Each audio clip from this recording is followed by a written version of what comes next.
Hello, buddy. Welcome back to the Tin Man Score channel. I'm your host, Jeffrey Tin Man Taylor, and today I'm going to be finishing off my Gray Man chapter out of this South Carolina Ghost from the Coast of the Mountains by Nancy Roberts. I'm so sorry about last week because my camera, I thought it was charged, and it turned off. Not today, but most days the sun would rise and the rim of the world far away where the water ended would be suffused with a rosy red. Then the sky would lighten as if the curtains of the world were opening for another act. For the man walking the beach, this island was his world and he loved it. In the early years, it bothered him that even on the brightest of summer days, he could never seem to see his shadow on the sand. It wasn't really important except that it was part of that keen perception of self he had felt at first.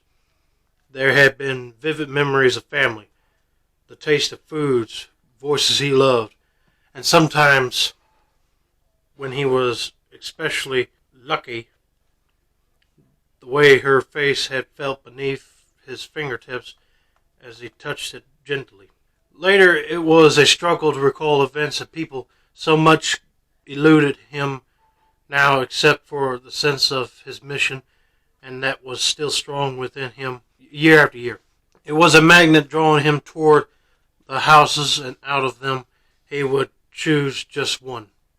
To him, it was as if that house belonged to his sweetheart of long ago, although in a dim sort of way he really knew it did not. He would single out that house, knock, and after he performed his task, go back from whence he had come. At the moment he was aware of the sea oats bent almost to the ground, sand blowing in the wind, and the dark foaming water. It was going to be one of the worst.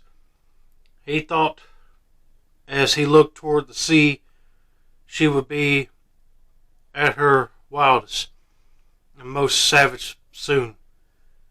With a sense of urgency, he walked toward the houses behind the dunes.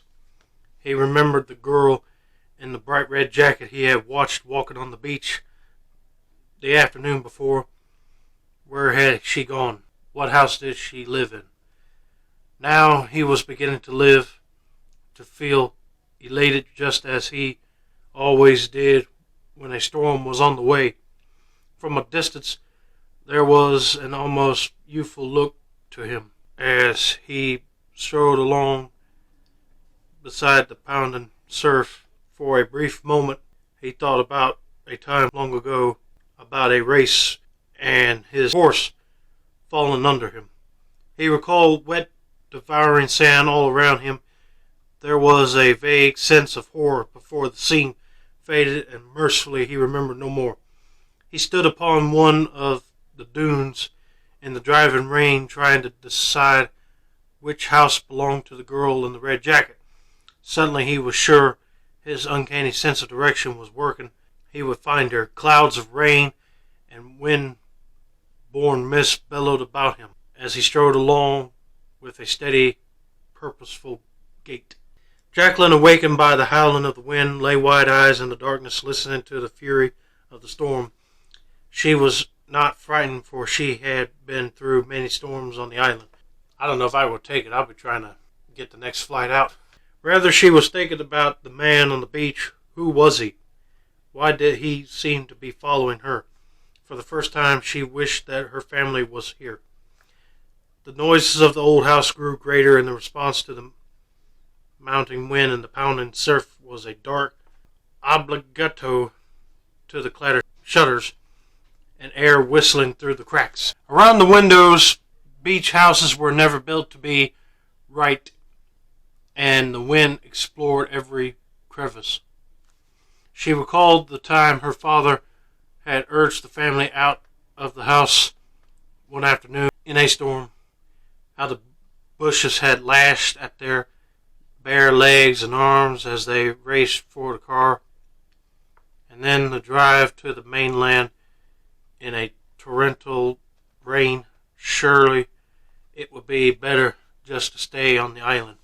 Of course, like others with homes on the coastal islands, Jackie had heard stories of flooding to the second floor and some houses swept into the ocean. The porch swing was striking the house with a bang, bang, bang. It was a sign of the force of the wind, and she parted the curtain to look out. Gradually she became aware of more. The cloud of mist beneath the porch lamp was taking on a solid appearance. It was the outline of a man. Her heart gave a lurch, and she felt faint. Then came a pounding on the front door that could be heard above the roar of the storm. Her first thought was not to go. The pounding continued. There was a long silence, and she breathed a deep sigh of relief. He had gone. Jackie decided she would wait until daylight before making up her mind to leave. She was back in bed when she heard a sharp rap on her window pane. The rapping was so insistent that Jackie threw her robe on and cautiously inched open the front door. There stood the man she had expected to see. The man who had followed her on the beach. A gray cloud of mist swirled up around him. "You must leave the island immediately. A severe storm is going to strike soon," said a voice out of the clouds of vapor. Jackie was too frightened to reply. "Do you hear me? It's important that you leave right away." Yes, I hear you, and I'll leave now," Jackie heard herself saying. Wind blew the umbrella from her hands, and by the time she reached the car, she was drenched, brushing wet hair back from her eyes. She strained to see through the sheet of rain over her windshield, where the other cars on the road to the mainland. She was not even sure she would see their lights in this downpour. Her shoulders and arms were tense as she steered carefully, hoping to stay in the right lane. Something large and black swept across the road in front of her, a broken-off treetop. Finally, she reached her apartment in Charleston safely, stripped off her damp clothing, and fell asleep exhausted. When she awoke late that afternoon, all of Charleston was talking about the hurricane. Gracie, as they called it, had cut a wide swath of devastation along the coast. This is why I don't want to live in any coastal areas, because of hurricanes. Jackie thought of the man on the island who had warned her, probably sent by the civil defense or other authorities. Now her fear of him seemed foolish. Sitting in the swing on the front porch of the undamaged house a week later, she thought about the warning. By now, she had talked with everyone who had been on the island. That day, only a few people actually awaiting to the season. She had also questioned authorities who had closed the causeway. No one knew of any warning, and some said it had to be the Gray Man, a story she had always thought was just island folklore. 200 years ago, a young man was returning to his fiancée after a journey. Not far from home, his horse fell, and both horse and rider died in the treacherous quicksand. The ghost of the young man returned to warn his sweetheart of an approaching storm, and from then on, over the years, there were amazing reports of a stranger who would warn a family on an island before particular savage storms. Jackie, the down-to-earth daughter of a Georgetown businessman, had always considered the story more fancy than fact. Now she recalled the strangeness she had felt about that figure that had followed her along the beach. The way he had seemed to vanish from the top of the sand dune. She could not even recall the face of the man surrounded by swirling gray mist who had spoken to her when he opened the door.